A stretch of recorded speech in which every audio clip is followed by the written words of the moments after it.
SP Balasubrahmanyam గారు ఎన్ని పాటలు పాడారు, ఎన్ని లాంగ్వేజెస్లో పాటలు పాడి ఈరోజు అందరూ కూడా ఆయన పాటలేంది, ఆయన మాటలేంది గడిచేటట్టు లేని సిచ్యువేషన్స్లో కూడా మనం ఉన్నాము. అయితే ప్రజెంట్ రవీంద్ర భారతిలోనే అతని విగ్రహం పెట్టడానికి చాలామంది నిరాకరిస్తున్నారు. ముఖ్యంగా తెలంగాణ ఉద్యమకారులు అతని విగ్రహం పెట్టడానికి గల అర్హత ఏంటి, అసలు రవీంద్ర భారతిలో అతని విగ్రహం పెట్టడానికి ఎందుకు మీరు అనుమతిస్తున్నారు అని చెప్పి నిన్న జరిగిన ఇష్యూ కూడా మనం చూస్తూ ఉన్నాము. శుభలేఖ సుధాకర్తో పాటు ఇటు తెలంగాణ ఉద్యమకారులు కూడా ఫైట్ చేయడం కూడా మనం చూసాము. సో విగ్రహం పెట్టడానికి వీలు లేదు, అసలు పెట్టడానికి కారణం ఏంటి, ఇంతమంది ఉద్యమకారులు ఉన్నారు, వాళ్ళ విగ్రహాలు పెట్టాలి కానీ ఇతని విగ్రహం పెట్టాలనుకుంటే మీకు వేరే చోట పెట్టుకోవడానికి లేవా అని చెప్పి నేను జరిగిన వాగ్వాదం కూడా చూసాము. సో దీని గురించి మాట్లాడితే వాళ్ళు మనతో పాటు సీనియర్ జర్నలిస్ట్ దుర్గా వడ్లంనేని గారు ఉన్నారు. మ్యామ్ నమస్తే. సో చనిపోయిన వాళ్ళ విగ్రహాలు ముఖ్యంగా ఇండస్ట్రీకి సంబంధించిన వాళ్ళు పెద్ద పెద్ద యాక్టర్స్వి, యాక్ట్రెస్వి అయితే ఇప్పటి వరకు మనం చూడలేదు. పెద్ద ఎన్టీఆర్ గారి దగ్గర నుంచి ఈ రోజు ఇప్పుడు సింగర్ బాలసుబ్రహ్మణ్యం గారి విగ్రహం కూడా రవీంద్ర భారతిలో పెట్టడానికి నిరాకరించడం మనం చూసాం. సో ఇది నిజంగానే అంటే మంచిదే అంటారా లేకపోతే చెడు అంటారా, అలాంటి అతని విగ్రహాన్ని పెట్టకూడదు అని చెప్పి ఉద్యమకారులు ఎవరైతే వాళ్ళ ఫైట్ చేస్తూ ఉన్నారో, సో దీని మీద మీరు ఏమంటారు? ఫస్ట్ నేను ఒకటే చెప్తానండి ఉద్యమకారులకి.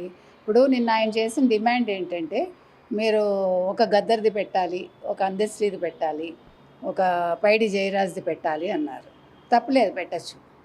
అసలు ఎస్పి బాలసుబ్రహ్మణ్యం విషయంలో మాత్రం ఈ రకంగా మాట్లాడటం అనేది తగదు. ఎందుకు తగదంటే, ఎస్పీబీ ఒక ప్రాంతానికి చెందిన వ్యక్తి కాదు. ఒక కళాకారుడిగా, ఒక గాయకుడిగా ఆయన అందరి మనసుల్ని, అందరి మన్నల్ని పొందారు ఆయన. ముఖ్యంగా మీరు తీసుకుంటే కన్నడ వాళ్ళు, మనకు తెలుసు అసలు కన్నడ వాళ్ళు కన్నడ తప్ప ఒప్పుకోరు, కన్నడ నటుల తర్వాత ఎవరైనా అనుకునే వాళ్ళు ఎస్పి బాలసుబ్రహ్మణ్యం పేరిట ఒక స్ట్రీట్కి పేరు పెట్టారు వాళ్ళు ఆయన చనిపోయాక. రెండోది, ఆయన చనిపోయాక వాళ్ళు ఎంతలా బాధపడ్డారంటే నటీనటులు కావచ్చు ప్రతి ఒక్కళ్ళు, మా కర్ణాటకలో మళ్ళా జన్మంటూ ఉంటే ఎస్పి బాలసుబ్రహ్మణ్యం పుట్టాలి కన్నడ వాడుగా అని కోరుకున్నారు. ఇంకా అంతకంటే ఆనర్ ఏదైనా ఉందా? అదేవిధంగా తమిళియన్స్ ఆయన చివరి చూపు చూసుకోలేకపోయామని బాధపడ్డారు. అందుకే ఆయన సమాధి కట్టారు కదా, అక్కడికి వెళ్తూ ఉంటారు వాళ్ళు.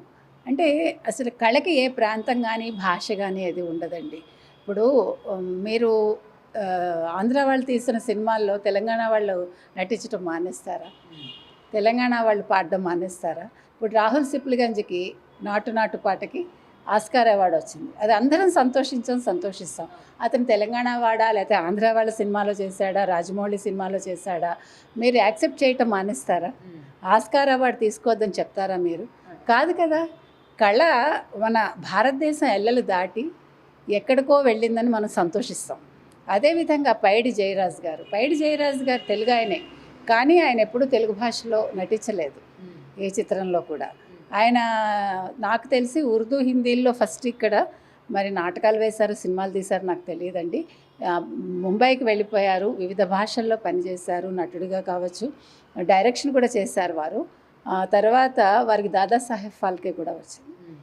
నేనేం కాదనంటలే, వారి విగ్రహాన్ని కూడా పెట్టాలి, కానీ ఎస్పి బాలసుబ్రహ్మణ్యం విగ్రహం పెట్టకూడదు అని ఇంకా తెలంగాణ అనేది అవసరం లేదంటాను నేను.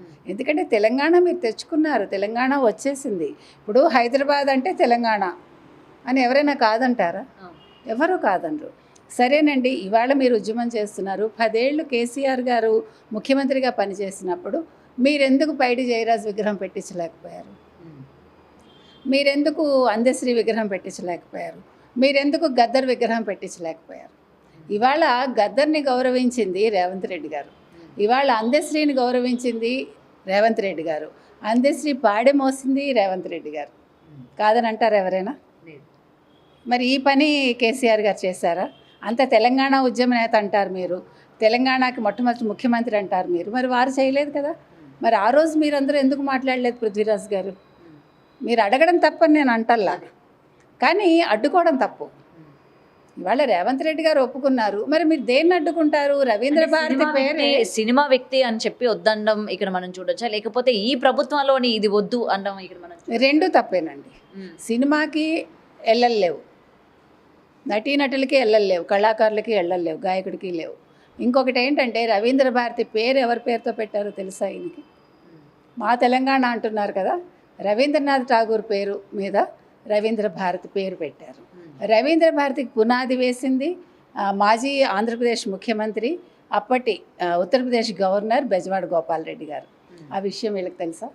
దాన్ని ప్రారంభోత్సవం చేసింది ఎవరో తెలుసా? శంకుస్థాపన వారు చేస్తే బెజవాడ గోపాలరెడ్డి గారు, ప్రారంభోత్సవం చేసింది డాక్టర్ సర్వేపల్లి రాధాకృష్ణన్ గారు. కాబట్టి మీరు ఎవరిని కాదంటారు? అందరూ తెలుగు వాళ్ళే. నేను అంటున్నది అది. మీరు తెలంగాణ అయినా, ఆంధ్ర అయినా, అమెరికా అయినా తెలుగు వాళ్ళు తెలుగు వాళ్ళే. మనందరం ఒకటే, కలిసికట్టుగా పనిచేయాలి, అంతే కదా. ఇవాళ ఆంధ్ర వాళ్ళు సినిమా తీస్తున్నారని తెలంగాణ వాళ్ళు పని చేయటం మానేస్తామని అనకూడదు. నేను అది చెప్తున్నాను. ఎందుకంటే ఇప్పుడు ఈయన విగ్రహాన్ని మీరు కావాలంటే ఆంధ్రాలో వెళ్ళి పెట్టండి, తెలంగాణలో పెట్టడానికి వీలు లేదు అని చెప్పి ఈరోజు పృథ్వీరాజ్ గారు మాట్లాడుతూ, అది చాలా తప్పు. ఎందుకంటే అసలు వీళ్ళకి తెలుసో లేదో, అసలు ఆంధ్ర కళాకారులను గుర్తించింది తమిళనాడు వాళ్ళు.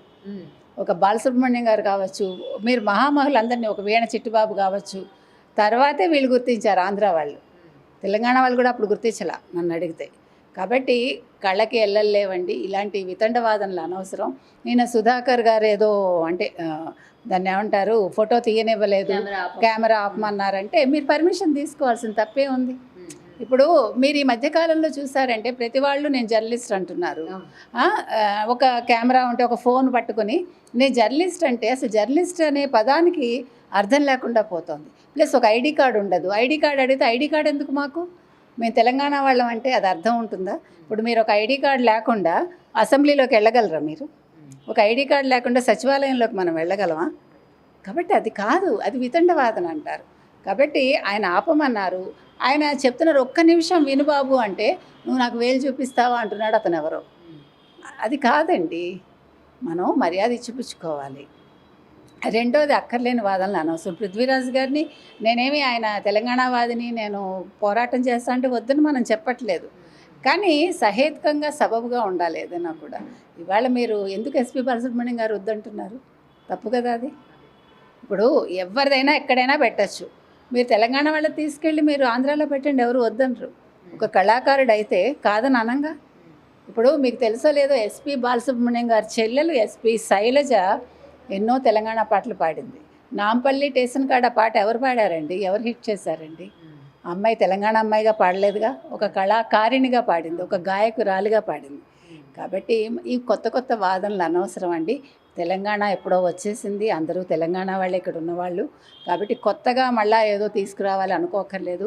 రేవంత్ రెడ్డి గారు అన్ని విషయాల్లో కూడా చాలా అంటే విశాల దృక్పథంతో వారు ఉన్నారు. ఇప్పుడు రాజీవ్ గాంధీ ఇంటర్నేషనల్ ఎయిర్పోర్ట్ పేరు మార్చారా కేసీఆర్ గారు? మరి ఎందుకు మార్చలేదు? ఇవాళ ఇందిరాగాంధీ విగ్రహాలు తీసేస్తారా మీరు? లేదంటే రాజీవ్ గాంధీ విగ్రహం తీసేస్తారా? మన మన్మోహన్ సింగ్ విగ్రహం పెట్టినప్పుడు ఎందుకు ఈయన అడ్డుకోలేదు పృథ్వీరాజ్ గారు? మన్మోహన్ సింగ్ తెలుగువాడా, తెలంగాణవాడా? కాదుగా. అది నేను చెప్తున్నది ఏంటంటే కొత్తగా ఇప్పుడు మనం ఏదో చెయ్యాలి, మనం ఏదో అనాలి అని అనకండి. దేనికైనా కూడా కొన్ని హద్దులు ఉంటాయి, ఎల్లలు ఉంటాయి. కానీ కళకి మాత్రం హద్దులు ఎల్లలు ఉండవు. అండ్ ఇంకొకటి మేడం, ముఖ్యంగా ఇక్కడ ప్రాంతీయ భేదాలు ఈ రోజు వరకు ఇక్కడ ఉన్న వాళ్ళు ఆంధ్ర వాళ్ళు ఉన్నారు, తెలంగాణ ఉన్నారు, ఇతర స్టేట్స్ నుంచి వచ్చిన వాళ్ళు కూడా ఉన్నారు. మళ్ళీ కొత్తగా ఇప్పుడు ఈ ప్రాంతీయ భేదాల గురించి మళ్ళీ లేపెత్తి మాట్లాడడం కావచ్చు. అండ్ ఇండస్ట్రీ పరంగా అప్పుడు పెద్ద ఎన్టీఆర్ గారి విగ్రహం పెట్టాలన్నా కూడా అలాగే అడ్డుకున్నారు. అతను సినిమా వాడు, రంగు పూసుకునేవాడు అని చెప్పి. అంటే ఇంతకు ముందు ఉన్న విగ్రహాల గురించి ఏ ఒక్కరూ మాట్లాడలేదు. కొత్తగా పెట్టాలన్నా ఒకప్పుడు కరాటి కళ్యాణి గారు కావచ్చు, ఆ గెటప్లో పెట్టకూడదని చెప్పి ఆవిడ మాట్లాడడం కావచ్చు. అయితే ముఖ్యంగా ఇక్కడ కళాకారులు పెట్టడం వల్ల వీళ్ళకి ఇబ్బంది అవుతుందా, లేకపోతే మళ్ళీ ప్రాంతీయ భేదాలు మనం రచ్చలేపుదాము, లేకపోతే ఇద్దరు ప్రాంతీయాల గురించి తీసుకొచ్చి మనం ఇక్కడ గొడవలు పెడదాము, తెలంగాణ వాళ్ళు తెలంగాణలోనే ఉండాలి, తెలంగాణ వాళ్ళ విగ్రహాలే పెట్టుకోవాలి, సినిమా వాళ్ళైనా కూడా తెలంగాణ వాడైతేనే ఇక్కడ పెట్టాలి, ఆంధ్ర వాడైతే పెట్టకూడదు అని చెప్పి ముఖ్యంగా ఈ ప్రాంతీయ భేదాలని ఈ విధంగా మళ్ళీ తెరలేపడానికి కారణాలు ఏమై ఉండొచ్చు అంటారు? అంటే మళ్ళీ గొడవలు పెట్టడానికి అనుకోవచ్చు. అంటే ఇప్పుడు బీఆర్ఎస్ ఉనికి కోల్పోతుంది కదండి, అందులో భాగంగా కూడా ఇది తీసుకోవచ్చు మనం. ఇప్పుడు మీరు తెలంగాణ వాదం తీసుకొచ్చి బీఆర్ఎస్ పైకి లేవదు. కేసీఆర్ తీసుకునే నిర్ణయాల వల్ల ప్రజలు నిర్ణయిస్తారు అంతే. ఇంకొకటి, ఇప్పుడు కాంగ్రెస్ అలా చూసుకుంటే ప్రాంతీయ పార్టీ కాదు, అదొక నేషనల్ పార్టీ. కానీ ప్రజలు కోరుకున్నారు. ఎందుకు కోరుకున్నారు? వాళ్ళకి నచ్చింది. ఎందుకంటే ఒక ప్రాంతీయ పార్టీ వచ్చి ఒక తెలంగాణ వాదంతో పెట్టిన ఒక తెలంగాణ రాష్ట్రీయ సమితిని ఒక భారత రాష్ట్ర సమితి అని మార్చాక ప్రజలకి వాళ్ళ మీద నమ్మకం పోయింది. మీరు తెలంగాణ పేరే తీసేసాక ఇంకా తెలంగాణ ఎక్కడుంది, తెలంగాణ ఉనికి ఎక్కడుంది అని ప్రజలు అడుగుతున్నారు. కాబట్టి ఇప్పుడు కొత్తగా మీరు ఏదో మళ్ళీ రెచ్చగొట్టి తెలంగాణ వాదం, ఈ మధ్యన ఇది ఒక ఫ్యాషన్ అయిపోయింది. మీరు తెలంగాణ వాళ్ళు కాకపోతే మీకు ఓటు హక్కు ఉండదు. ఏంటది? ఇప్పుడు ఇక్కడ వాళ్ళు ఎక్కడెక్కడో వెళ్ళి బతుకుతారు, ఎక్కడో వాళ్ళు ఇక్కడికి వచ్చి బతుకుతున్నారు, ఇక్కడ అన్ని రకాల వాళ్ళు ఉన్నారు. మీరు మరి పటేల్స్ని ఆదరించారు కదా, మీరు వీళ్ళని ఎవరిని అగర్వాల్స్ని ఆదరిస్తున్నారు కదా. ఆంధ్ర వాళ్ళంటేనే మీకు కోపం ఎందుకు వస్తుంది? ఆంధ్ర వాళ్ళు మీకు ఏం చెడు చేశారు? వాళ్ళేమి ఊరికే అపనంగా పడి తినరు కదా. వాళ్ళు కష్టపడి సంపాదించుకుంటారు, కష్టపడి ఏదైనా వ్యాపారం చేస్తారు, వ్యాపారంలో మిమ్మల్ని కూడా భాగస్వామ్యం చేసుకుంటారు, వాళ్ళు మీకు ఉద్యోగాలు ఇస్తారు కదా. కాబట్టి ప్రాంతీయ విభేదాలు కొత్తగా రెచ్చగొట్టక్కర్లేదండి. ఇప్పుడు రేవంత్ రెడ్డి గారిని కావాలని కోరుకుని ఎన్నుకున్నారు ప్రజలు. కాబట్టి ఇక్కడ కాంగ్రెస్సా, బీఆర్ఎస్సా, లేకపోతే తెలుగుదేశం అని ప్రజలు ఆలోచించలేదు. నాయకుడు ఎవరు అనేది చూసుకుంటారు. కాబట్టి కొత్తగా పృథ్వీరాజ్ గారు కావచ్చు, లేకపోతే మరొకళ్ళు కావచ్చు, తెలంగాణ వాదాన్ని తెర మీదకి తీసుకురావక్కర్లేదు. కాకపోతే మీకుండే అబ్జెక్షన్స్ చెప్పడం తప్పులేదు, అది సహేతుకంగా ఉండాలని చెప్తున్నాను. For more videos like this, subscribe Big TV channel.